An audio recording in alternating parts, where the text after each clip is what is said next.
어쩜 이렇게 시간이 안 가는지 정말 버스 안에서 고잉 이불 속에서 고잉은 언제나 너에게 고잉.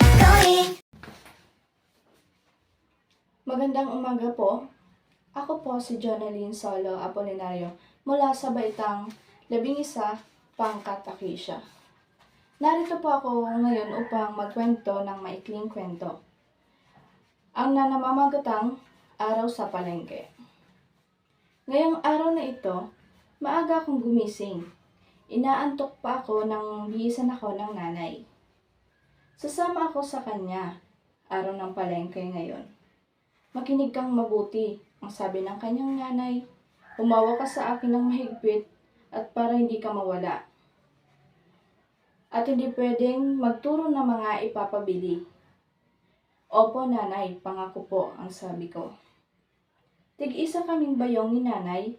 Ang bayong ni nanay ay malaki at kulay pula. Ang bayong ko naman ay maliit at kulay dilaw. Maingay sa palengke, nagsisigawan ng mga tao pero hindi sila galit. Masaya sila. Parang ang lahat ay magkakakilala. Suki, suki, bili na kayo. Hindi ko gusto ang amoy sa palengke, amoy karne, amoy manok at amoy isda. Ngunit bakit natila tuwang-tuwa naman si nanay kakaamoy sa iyon? Mainit sa palengke at saka maputik, kaya pala gusto ni nanay na maaga kami, masikip ang palengke kapag magtatanghali. Mababait ang mga tinderang sa palengke. Pinatikim kami ni nanay ng kanilang mga sari-sari nilang tinda, katulad ng pakwan, lansones, bibingka. Pinuno din nila ang dalan na bayong ko ng iba't ibang bagay. Maraming makikita sa palengke, may kakatuwa, may nakakatakot at may magagandang bagay.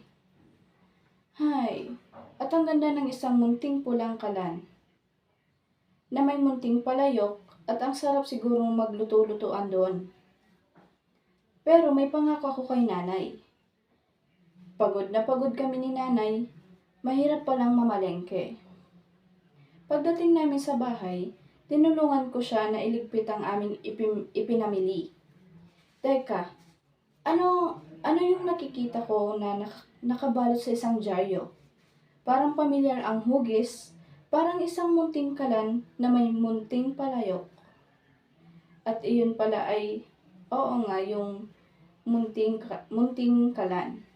Sabi ko, salamat nanay. Diyan nagwawakas ang aking maikling kwento. Anong aral ang napulot nyo sa ating kwento? Tama, maging magalang at maging masunurin sa ating mga magulang. At palaging magpasalamat sa simpleng bagay na ating natatanggap.